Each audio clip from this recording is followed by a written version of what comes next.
Ask Reddit. What are the biggest missed opportunities for building wealth that most people don't know about? Britain's first billionaire Gerald Grosvenor, Duke of Westminster, was asked this question shortly before he died back in the 1980s. His answer was, "The only way I know is to make sure one of your ancestors was a close friend of William the Conqueror." A close to unbelievable amount of self-awareness for someone of his class. Mind you, old money tends to be a bit more self-aware than new money. Or so I hear. Health. Prioritize your physical health to lower healthcare expenses now and later in life. And also so you're not busted AF when you're retired and actually have time to enjoy your life. Cries as I developed type 1 diabetic as a teen in the States. Been literally locked in poverty my entire life from either the cost of something that should be free or being locked in a shitty low-paying job because they have decent benefits. Not saving for retirement young. A little early is worth much more than a lot later. Make sure you invest it in growth assets like stocks so that it has room to expand. From my teens to my early 20s, I spent all my money on BS because I wasn't rich yet, and one day I would be, so I wanted to enjoy my non-rich life and relax from working so much in school and at work. I also threw so much money away on dumb stocks and crypto trying to get rich quick. Had I just said auto buy to at the very least S&P 500, similar to how I do now, I would have been golden. Yeah, that's the key. Sign up for the company 401 on day one, pick boring index funds to invest in, and then completely forget about it. Auto investing is the best way to do it because it's hard to budget. Give me $100 and ask me how much I'd like to invest, and I'll tell you that I need that whole $100 and for a ton of reasons, and those reasons would be valid. Take $10 and out before I even see the money and invest it for me and give me $90 and I'll probably make do just fine with that $90 and not even think about that extra $10 and that went straight into a retirement fund. Yup.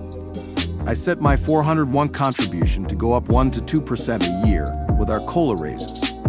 Started out at the minimum for full match, 6% here, until I am now finally hitting contribution limits at the end of the year with 15%. Never noticed it going up, as 1% a year was still only half or less of COLA adjustment, so it still seemed like I was getting slight pay bumps. Looked at my 401 for the first time in a few years the other day, and was pleasantly surprised. I should be well on track to not work till death or rely on only Social Security. Not starting to invest earlier. Compounding is basically free money, but only if you give it time. How do you find opportunities to get compounding interest? The biggest opportunity is through your employer. If you work for an employer with a 401 or 403, and they give a match and you're not at least contributing enough to get the match, do that today. You're missing out on a 100% return on your money that is part of your compensation.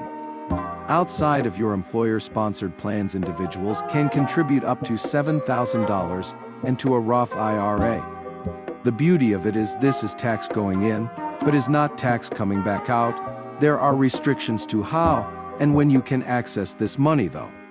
While both of the above are considered tax-advantaged, only taxed once either when you put the money in or take it out, your final option, that also has the most flexibility, is the taxable brokerage.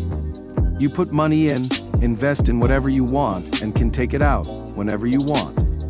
But be careful, taxes are most definitely a thing to consider when doing this. Most importantly, note that 401s, 403, Roth IRAs and taxable brokerages are just accounts, places you store money. Make sure that once your money makes it into the account, it's actually invested in something. R/Personnel Finance is a great first stop with a wiki as well that can help you get rolling about how to make a financial plan. Once you get your account set up and need help knowing what to invest your money in r/boggleheads, start early.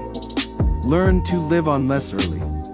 Max out your incentives from your employer. Learn to live on less early. And the best way to do that is to realize you are terrible at learning to live on less and force yourself to invest. By force, I mean just sign up for the company 401. and have the money automatically taken out of your check. If you give me $100 and then say, give me some back to invest for you, I will probably say, well, this month is tough, I have bills, and I'd like to go out to eat once maybe, so ask me again next month. If you just take $10 and out and invest it for me, then give me $90, and I won't notice that $10 is missing in the first place, and I'll just make do with the $90, and because that's all that ended up in my bank account. As a young person, don't put extra money in a brokerage account until you max out tax-advantaged accounts. Edit. Friendly and completely non-judgmental reminder to learn about tax-advantaged accounts when you are young. I'm seeing some misconceptions, and this stuff can be complicated, but it's hugely beneficial to learn early and start maximizing these benefits. Roth, you pay taxes today and put money in. When you take it out later, it is not subject to any taxes, neither income nor capital gain. Traditional 401(k)/IRA, instead of paying income taxes today, you pay them when you take money out. You avoid capital gains. This is particularly useful during your peak earning years. Traditional brokerage, you pay income taxes on your money today. You also pay capital gains taxes when you withdraw the money. You also owe income taxes and dividends/distributions. Never, never, never carry over a credit card balance. It does not build credit. It is a predatory loan. Pay all cards in full on the payment period due date and not before. Every day of early payment you lose 1/365th of earned interest. I don't understand your last point. Why is it bad to pay off my card before the due date? I'm not earning interest on my balance. The presumption is that you have all of your cash invested in something earning a decent interest rate, so the longer you can wait before you part with it, the better.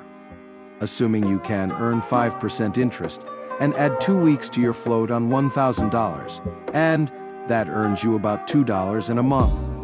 It's not $0, but I would argue that clearing all of your debt obligations early and on a regular basis will be more beneficial for peace of mind. And if you screw up and incur a late fee, you've negated 2 years' worth of effort.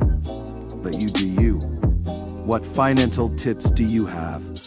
Feel free to share in the comments below. Please consider subscribing and liking for more daily videos.